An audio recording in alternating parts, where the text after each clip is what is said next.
In the second part of lesson 14, I'm going to talk to you about the pitching action, and we're going to film down the line. Now, I've just shown you that pitching is a mixture of chipping plus some wrist hinge. But it's also good to know how important posture is when it comes to accuracy in pitching. In the very early stages of Learn the Shot That Swings for Free, we understood the golf swing was a quarter wrist hinge, a quarter forearm rotation, and a half shoulder turn. Those are our three ingredients. And then I do a special deal, 3 for the price of 2.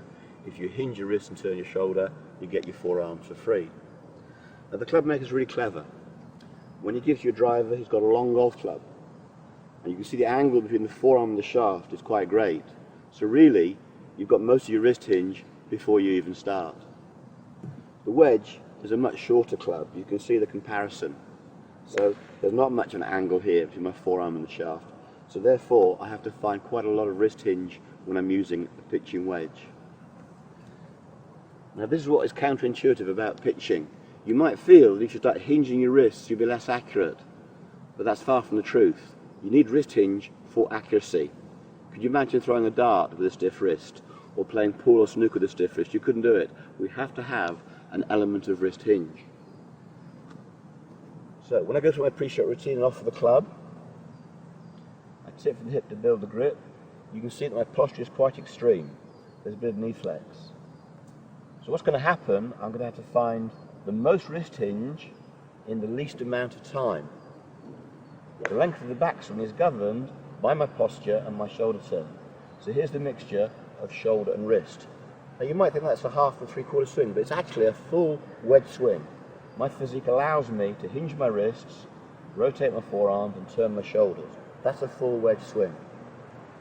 But I hope what you can see is the wrist hinge is evident. As I swing back, I've got wrist hinge. When I come through the shot, again, I'm going to have wrist hinge on the front side. So you can see the flag, it's 100 yards away from here.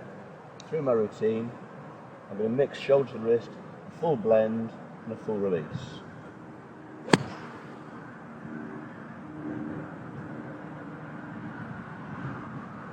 So there we have it, a full pitch of about 100 yards. The clever thing about the club maker again is that when he gives you a short swing that's upright, he diminishes forearm rotation. Later on when we go to the driver, the club is longer, forearm rotation comes to very much the fore, if you'll forgive the pun. When you're using a pitching wedge, forearm rotation is minimalised and that helps the accuracy. So here we go, shoulder and wrist again, blend, and release.